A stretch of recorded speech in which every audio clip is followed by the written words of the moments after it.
Students, welcome back to my YouTube channel. आज मैं आपके लिए लेके आई हूँ क्लास 8 का मैथ्स चैप्टर। तो अब हम समझेंगे रैशनल नंबर। अब रैशनल नंबर क्या होते हैं मैं आपको वो क्लियर करवा देती हूँ। रैशनल नंबर जिनको हम पी क्यू के रूप में लिख सकते हैं, मतलब जिसको हम पी क्यू के रूप में लिख सकते हैं, और जहाँ पे क्यू कभी भी ज़ीरो नहीं होता। जो क्यू कभी भी ज़ीरो नहीं होता वो हमारा क्या होता है, रैशनल नंबर। अब आपको पहले इतना समझ आ गया कि हम कभी भी रैशनल नंबर का जो क्यू का यानी हमारा जो डिनोमिनेटर है वो कभी भी ज़ीरो नहीं होता।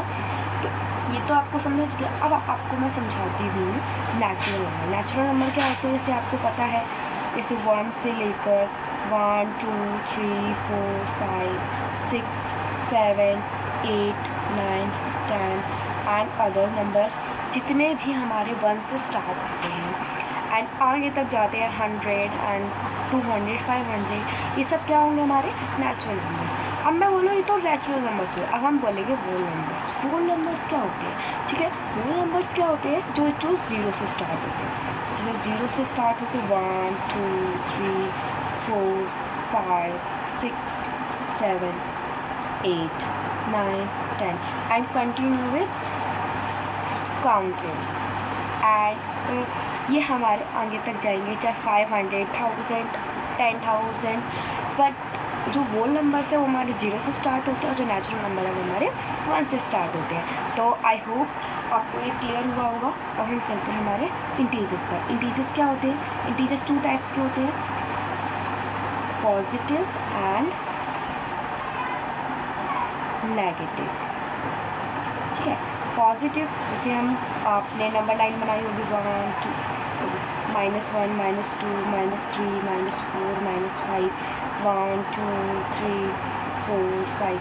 इसमें क्या होता है, मैं राइट साइड में प्लस के नंबर्स होते हैं और लेफ़्ट साइड में माइनस के नंबर चलते हैं। तो ये सब हमारे ये क्या होते हैं, हमारे इंटीजर्स।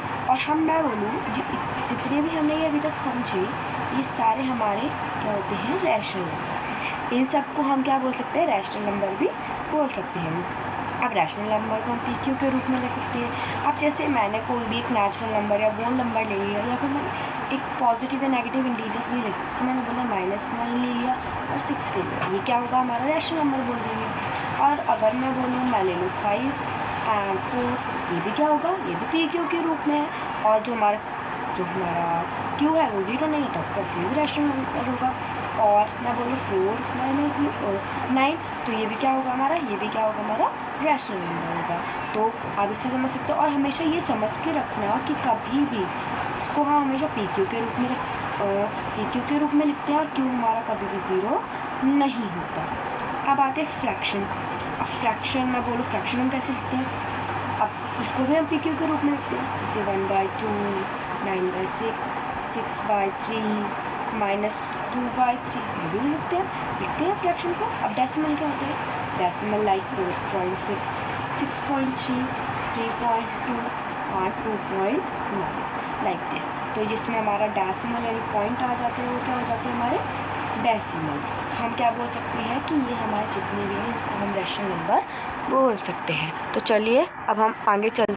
तो अब हम समझेंगे हमारी रैशनल नंबर प्रॉपर्टीज़। अब रैशनल नंबर प्रॉपर्टीज़ क्या होती हैं, जैसे अगर मैं एक रैशनल नंबर लूँ और एक और रैशनल नंबर लूँ, अब वो हमारा क्या बनेगा, अगर मैं 2 रैशनल नंबर को ऐड करूँगी तो हमारा क्या आएगा नेक्स्ट, वो भी हमारा क्या आएगा, नेचुरल नंबर।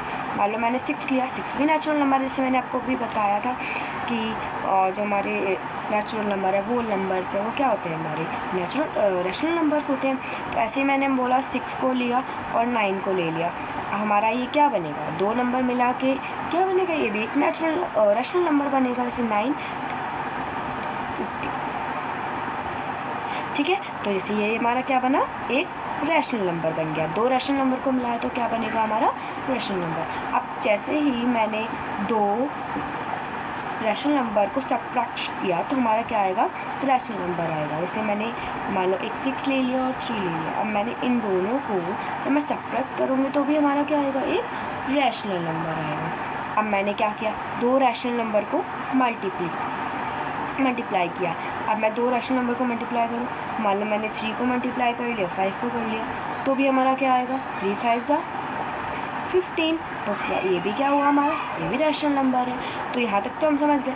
अब मैं बोलूँ एक रैशनल, अगर मैं एक रैशनल नंबर को डिवाइड करती हूँ रैशनल नंबर से, तो हमारा क्या आएगा रैशनल नंबर। मान लो मैंने 6 को डिवाइड किया 2 से, तो हमारा क्या आएगा 3।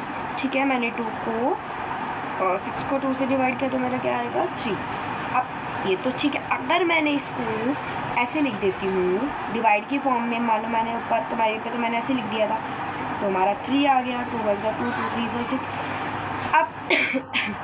अब मैं यही बात करूँ, मैं अगर लिख देती 9 बाय में 0, ठीक है, मतलब डिवाइड हो रहा है ऑफकोर्स ये 9 डिवाइडेड बाय 0। अब इसको हम कैसे करते, मैंने क्या बताया, कभी भी रैशनल नंबर जो होते हैं वो क्यों कभी भी 0 नहीं होता। तो अगर मैं बोलूँ एक रैशनल नंबर को अगर मैं 0 से डिवाइड करूँ, वो क्या होगा नॉट डिफाइंड। क्या होगा नॉट डिफाइंड। तो कभी भी हमारा रैशनल नंबर का जो डिनोमिनेटर है वो 0 नहीं हो सकता। अब हम आते हैं हमारा, अब मैं आपको कुछ प्रॉपर्टीज़ के बारे में बताऊंगी। कुछ 6 प्रॉपर्टीज़ हमें बताई गई हैं जो इस चैप्टर में बहुत ही इम्पॉर्टेंट है और इनका बहुत ही इम्पॉर्टेंट रोल दिया गया है इस चैप्टर में। ठीक है, अगर हमें ये प्रॉपर्टीज़ नहीं पता होंगे तो हम इस चैप्टर को नहीं कंप्लीट कर पाएंगे। तो फर्स्ट ऑफ ऑल हमें ये सारी प्रॉपर्टीज़ को समझना है, लर्न रखना है, याद रखना है, क्योंकि जिससे हम जो क्वेश्चंस हैं वो हमारे आगे कर पाएँ। डोंट वरी, मैं आपको बहुत ही ईजी वे में समझा दूँगी। तो आइए हम स्टार्ट करते हैं। फर्स्ट है हमारी, फर्स्ट प्रॉपर्टी होगी हमारी मल्टीप्लिकेटिव आइडेंटिटी। Multiplicative identity. अब मल्टीप्लिकेटिव आइडेंटिटी में क्या होगा, मैंने मान लो एक ए है, ए इंटू 1 और 1 इंटू ए, तो क्या होगा ए। ऑफकोर्स अगर मैं ए को 1 से मल्टीप्लाई करूँ तो हमारा ए आएगा, और अगर मैं 1 को ए से मल्टीप्लाई करूँ तो भी हमारा ए आएगा। चलो मैं आपको कुछ नंबर दे के समझाती हूँ, बट आप इतना याद रखना, मल्टीप्लिकेटिव आइडेंटिटी में अगर मैं ए इंटू 1 और 1 इंटू ए करूँगी तो हमारा क्या आएगा ए। चलिए मैं आपको बताती हूँ। मान लो मैंने ए की जगह कोई नंबर रख लिया 6 इंटू 1, ठीक है, इज इक्वल टू, यहाँ पे 1 था और ए की जगह मैं रख लेती हूँ 6, तो हमारा क्या आएगा। अब 6 1 जा क्या होगा 6, और 1 बाय 1 को 6 से करूँगी तो क्या आएगा हमारा 6। Like this. अगर आपको कोई भी इस तरीके से क्वेश्चन दिखता है तो वो किस में आएगा, हमारा कौन सी प्रॉपर्टी आएगी उसमें, मल्टीप्लिकेटिव आइडेंटिटी। ओके, आई होप आपको क्लियर हुआ होगा। अब हम चलते हैं हमारी नेक्स्ट प्रॉपर्टी पे। नेक्स्ट प्रॉपर्टी है हमारी मल्टीप्लिकेटिव इनवर्स। मल्टीप्लिकेटिव इनवर्स में हम क्या करेंगे, कैसे समझेंगे कि क्या होता है। आपको इनवर्स का मतलब पता है, अगर हम किसी भी चीज़ को पलट देते हैं या किसी भी चीज़ को ऊपर नीचे कर देते हैं, जिससे मैं आपको बताती हूँ। मैंने लिया 6 बाय 5, ठीक है, अगर मैं इसको ऊपर नीचे कर देती हूँ, 5 को ऊपर कर देती हूँ, 6 को नीचे कर देती हूँ, ये क्या होगा इनवर्स। और इसको हम रेसिप्रोकल भी बोलते हैं। क्या बोलते हैं, रेसिप्रोकल। अगर हम किसी भी नंबर को ऊपर से नीचे या नीचे से ऊपर कर देते हैं, उसकी जो प्लेस है उसको चेंज कर देते हैं, तो वो किस में आएगा, मल्टीप्लिकेटिव इनवर्स, या उसको हम रेसिप्रोकल भी बोल सकते हैं।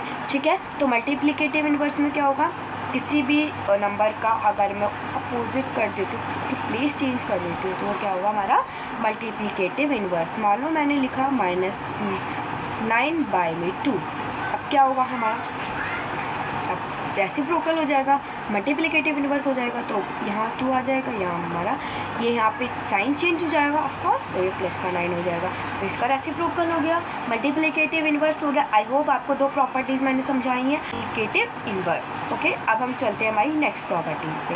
नेक्स्ट प्रॉपर्टी है हमारी एडिटिव इनवर्स। एडिटिव इनवर्स में क्या होगा, इसमें हमारा बहुत इंपॉर्टेंट रोल है ज़ीरो का।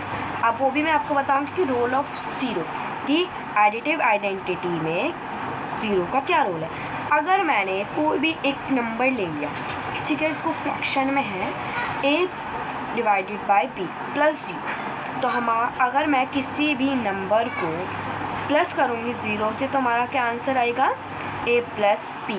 अब जैसे मैं आपको बता दी, तो मैंने लिया 2 बाय में 5, और अगर मैं उस नंबर को 0 से ऐड करूँगी तो क्या आएगा, ऑफकोर्स 0 की कोई वैल्यू नहीं होती, तो हमारा क्या आएगा 2y में 5, सेम आंसर आएगा। अब अगर मैं ले लेती हूँ कोई भी सिंपल नंबर ले लेती हूँ, मान लो मैंने ले लिया 6 प्लस में 0, तो भी हमारा क्या आएगा 6 प्लस में 0, ऑफकोर्स 0 की कोई वैल्यू नहीं होती, तो हमारा आंसर क्या आएगा 6। तो ये क्या होगा हमारा, ये कौन सी प्रॉपर्टी होगी, एडिटिव इनवर्स। सो आई होप आपको तीनों प्रॉपर्टीज़ अच्छे से क्लियर हो गई होंगी। अब हम चलते हैं हमारी फोर्थ प्रॉपर्टी पे, इट इज़ कम्यूनिटेटिविटी प्रॉपर्टी। कम्यूनिटेटिविटी प्रॉपर्टी, अब इसमें क्या होगा, हम कम्यूनिटेटिविटी प्रॉपर्टी में दो चीज़ों का यूज़ करते हैं। अब देखो से a इंटू बी, अगर मैंने a इंटू बी करा, अब उसका अपोजिट होगा b into E, a into B is equal to b into A. और अगर मैं ले लूँ a प्लस बी, तो ये क्या होगा b प्लस ए। तो ये क्या होगा हमारा कम्यूनिटेटिविटी, ये कम्युनिकेट करके चलते हैं। अगर मैं इसको आपको सिंपल भाषा में समझाऊँ तो ऑफकोर्स आप कम्युनिकेटिविटी तो समझ ही रहे होंगे, तो इसमें क्या होगा कम्युनिकेट करके चल रहे हैं। इससे बोला अगर तुम a इंटू बी हो तो मैं b इंटू ए हो जाऊँगा। चलिए अब आगे समझते हैं इसको, ठीक है। अब इसमें बोला a इंटू बी, अब मैं मान लो a की जगह कोई नंबर रख लेती हूँ, मैंने रख लिया 6, और b की जगह मैं रख लेती हूँ 2। ऑफकोर्स b को हमने 2 माना था और a को हमने 6, ठीक है, हमने कर लिया। अब हम देखते हैं कि हमारा इन दोनों का आंसर सेम आएगा। चलो हम चेक करते हैं, 6 2 ज़ा 12 ऑफकोर्स, और 2 6 ज़ा 12, ये देखिए सेम आंसर आए। तो हम ये क्या करते हैं, दोनों कम्युनिकेट चलते हैं कि हम दोनों का आंसर जो वो दोनों सेम आएंगे, तो a इंटू बी और b इंटू ए। अब इसमें क्या होगा, इसमें एक और समझेंगे, जैसे a प्लस बी और b प्लस ए, ये भी हो सकता है a प्लस बी और b प्लस ए। अब a प्लस बी मैं कैसे लिख सकती हूँ, जैसे मैं लिखूँगी 2 प्लस 5, और यहाँ पे b को हमने क्या माना था 5 और a को माना था 2। अब इनका भी आंसर देखते हैं क्या सेम आता है या नहीं आता है। 2 5 ज़ा क्या बोलेंगे, 2 प्लस 5 इज इक्वल टू 7, और 5 प्लस 2 7, ऑफकोर्स इसके भी आंसर सेम है। ये इस कम्यूनिटेटिविटी प्रॉपर्टी में हमें पता चलता है कि a इंटू बी और b इंटू ए, अगर हम उसको सॉल्व करेंगे तो हमारा जो दोनों का आंसर है वो बिल्कुल सेम आएगा, और a प्लस बी और b प्लस ए। अब कुछ बच्चों को क्वेश्चन होगा कि मैम हम इसमें a माइनस बी और b माइनस ए भी तो कर सकते हैं, या फिर a डिवाइडेड बाई बी और b डिवाइडेड बाई ए। चलिए हम एक बार इसको मैं आपको समझाती हूँ, क्या ये हो सकते हैं या नहीं हो सकते हैं। चलो हम लोग कर, मानो आपने बोला कि उस कम्यूनिटेटिविटी प्रॉपर्टी में अभी हमने बोला था कि जो a प्लस बी है और b प्लस ए, ये हमारा सॉल्व हुआ, ओके। अब मैंने बोला फिर a into B plus is equal to b into A, ये भी हमारा हुआ, यस। अब आपने बोला कि आपका क्वेश्चन है कि a minus B is equal to B minus A, क्या ये मैम नहीं हो सकता। चलो हम चेक कर लेते एक बार। मानो मैंने रखा 6 माइनस किया 2 से, चलो यहाँ पे भी रखते हैं 2 माइनस 6, ठीक है। अब 6 से माइनस 2 को किया तो क्या आया हमारा 4 आएगा ऑफकोर्स, और अगर मैं 2 को 6 से माइनस करूँगी तो क्या आएगा, अगर चलो 6 को 2 से माइनस किया तो 4 आया। अब बड़ा नंबर माइनस में है तो माइनस आएगा, तो आप देख रहे हैं एक आंसर प्लस में आ रहा है और एक आंसर हमारा माइनस में आ रहा है। तो ये क्या होगा, ये हमारा कम्यूनिटेटिविटी प्रॉपर्टी में नहीं आएगा, क्योंकि ये दोनों एक दूसरे से कम्युनिकेट नहीं कर रहे। तो हम क्या बोलेंगे, ये हमारा प्रॉपर्टी में यूज़ नहीं हो सकता। अगर मैं आपको यही समझाऊँ, आप a divided by B is equal to B divided by A, क्या ये होगा। चलो हम ये भी चेक कर लेते हैं। जैसे a डिवाइडेड बाई बी है तो मैंने इसे ले लिया 2 divided by 6 is equal to 6 divided by 2। अब आप बताओ 2 अगर मैं इसको इससे डिवाइड करूं तो ऑफकोर्स हो जाएगा 2 3 जा 6, और अगर मैं 6 को 2 से करूं तो ये कैसे होगा आप बताइए, 6 के टेबल में 2 थोड़ी ना आता है, तो इसका हमारा नहीं होगा। तो हम इसको भी क्या बोलेंगे, ये कम्युनिकेटिविटी प्रॉपर्टी में हमारा नहीं आता।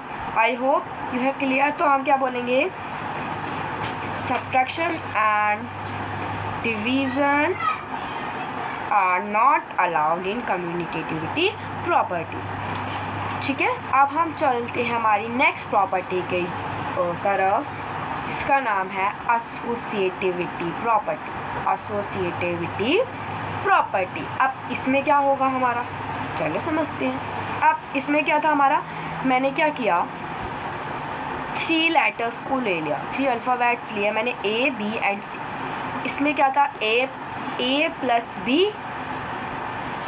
प्लस C, ठीक है।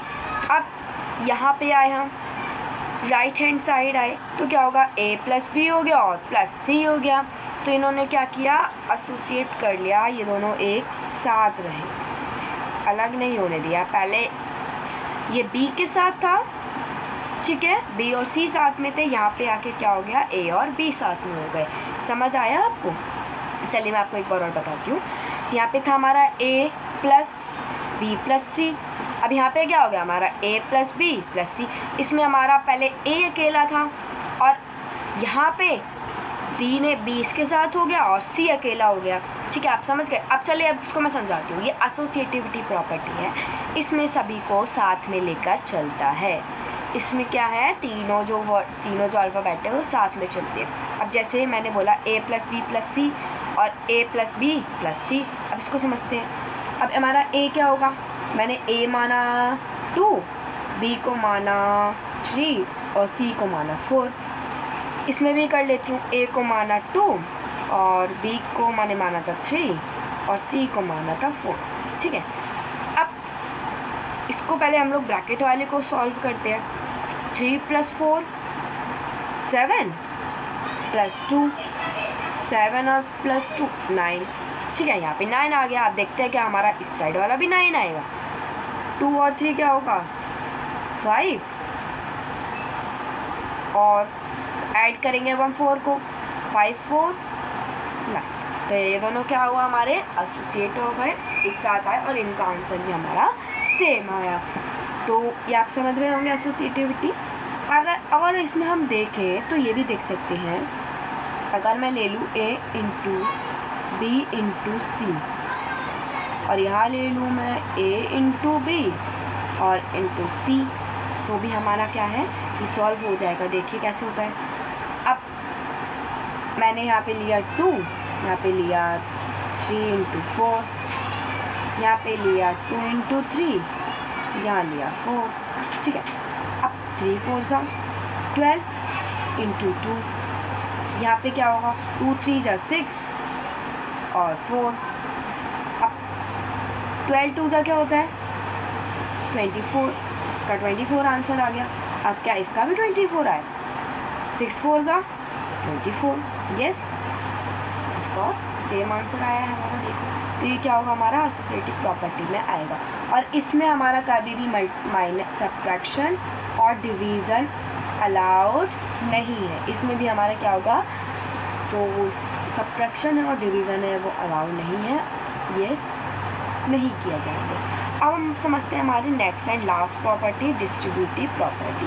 डिस्ट्रीब्यूटिव प्रॉपर्टी क्या होती है, इसमें जो नंबर्स है वो क्या हो जाता है, डिस्ट्रीब्यूट हो जाते हैं। जैसे पहले था A into B plus C, इसमें हो गया AB प्लस AC।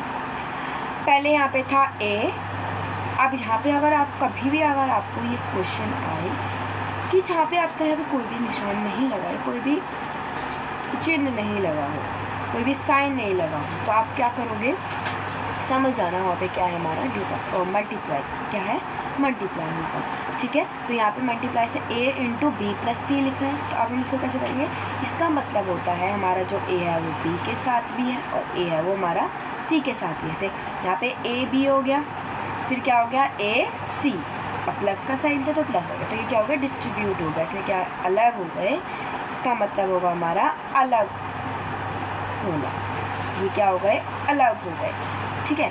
अब जैसे अब मैं आपको कुछ नंबर के ज़रिए समझाती हूँ। जैसे मैंने लिया था 2 3 plus 4 is equal to 2 into 3 plus 2 into 4, ठीक है।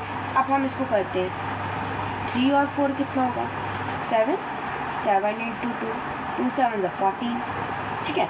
अब ये हमारा 14 आ गया। अब देखते हैं यहाँ पे भी 14 आएगा, 2 3 जा 6 प्लस का साइन था, प्लस लगा दिया, 2 4 ज़ा 8। अब 8 और 6 कितना होगा? 40। देखा, सेम आ गया आंसर। तो इससे हम समझ सकते हैं कि ये क्या है, डिस्ट्रीब्यूटिव प्रॉपर्टी होगी। अगर कहीं भी आपको ऐसे नंबर्स मिलते हैं जो एक साथ साथ में हो और एक साइड आके अलग हो जाए, तो वो क्या होगा, हमारा डिस्ट्रीब्यूटिव प्रॉपर्टी होगी। अब हम नेक्स्ट समझते हैं। अब इसमें हमारा आ गया a इंटू बी माइनस सी और ए बी माइनस ए सी। अब इसको हम कैसे करेंगे? पहले मैं क्या करती हूँ, आपको कुछ नंबर्स की वजह से जानती हूँ। 2 3 minus 4 equal to 2 into 3 minus 2 into 4। ठीक है, 4 में से 3 जाएंगे तो हमारा 1 बचेगा। यस, और माइनस है 2 1 ज़ा 2, यहाँ पे तो हमारा 2 आ गया। अब यहाँ पे देखते हैं कि हमारा 2 आता है या नहीं आता। 2 3 ज़ा 6 माइनस 2 4 ज़ा 8। ओके, देन 8 में से 6 गए 2, एंड बड़ा नंबर माइनस का है, so then I hope you have clear all the properties. और इसमें हमारा क्या होगा, इसमें जो है हमारा डिवाइड जो है वो अलाउड नहीं होगा। तो अगर आपको कभी भी आपको क्वेश्चन आए और there is the divide is allowed in this property, you say no, the divide is not allow in this property. I hope आपको सारी प्रॉपर्टीज समझ आ गई होंगी। चलिए अब हम चलते हैं